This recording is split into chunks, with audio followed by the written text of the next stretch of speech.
The sea breathed as it always had, slow, patient, endless.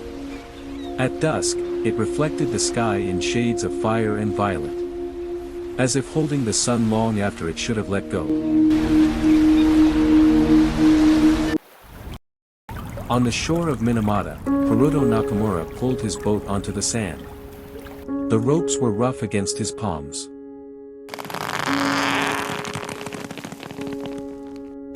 The day's catch lay heavy in the nets. Silver fish flashing like coins in the fading light. Haruto was roaming in the beach, and beside him, his young daughter Aiko laughed as a black cat padded along the shoreline, its paws sinking into wet sand. She followed it barefoot, her footprints filling with water almost instantly. Haruto smiled. The sea had fed his family for generations. It had never betrayed them. That night, Yumi, his wife, grilled fish over a small fire. The scent filled their home, warm, familiar. Aiko held one fish up to the lamp, marveling at the way its scales caught the light. Whoa! But none of them imagined that something ominous was already moving inside the sea.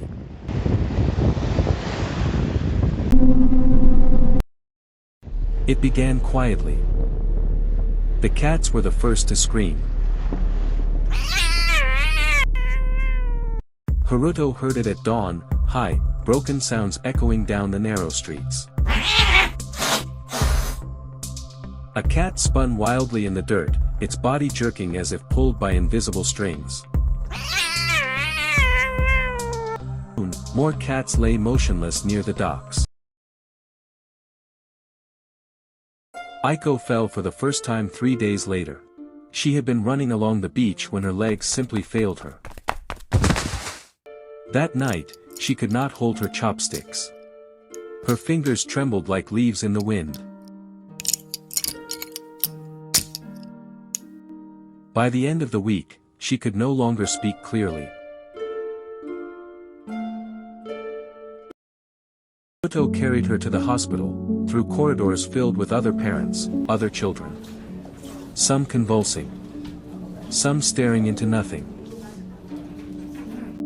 On a blackboard, someone had written 2 words. Unknown. Disease. Haruto stared at them, until they blurred. Doctors whispered behind closed doors. No one had answers. The symptoms were strange, unlike anything they had seen before.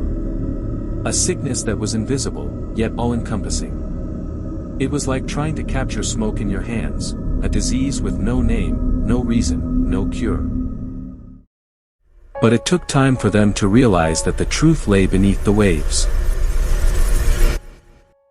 The factory, long a part of their lives, was poisoning the very source of their livelihood. Mercury seeped into the water, into the fish, into the bodies of those who trusted the sea. And it moved slowly, silently, as the workers in the factory turned a blind eye, unaware or uncaring of the damage they were causing. Haruto remembered every fish he had given to Aiko. Every meal they had shared. Every moment they had celebrated. He remembered the joy of seeing her eyes light up as she admired the fish's scales, catching the lamplight. What he didn't know then, what no one could have known, was that each fish was carrying a poison that would change their lives forever.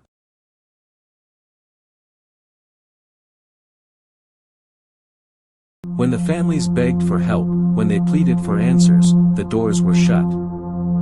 The factory denied responsibility, a cold, indifferent giant that ignored the cries of the people who had fed it for so long. Their words fell on deaf ears, as money moved faster than justice, and the truth seemed too heavy to bear.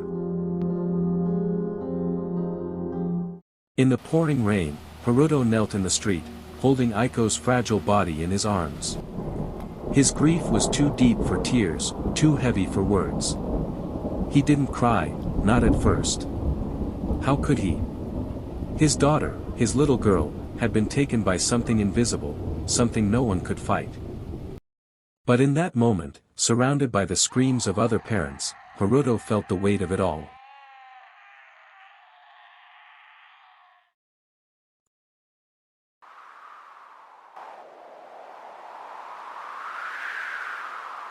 The truth could not be buried forever.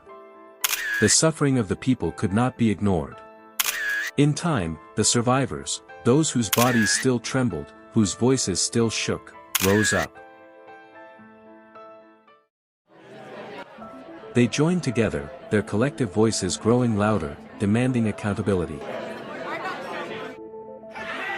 They fought not just for themselves, but for those who had already been lost, for the children whose names had been erased by the sea. The world finally looked toward Minamata.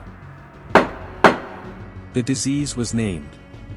The poison was proven.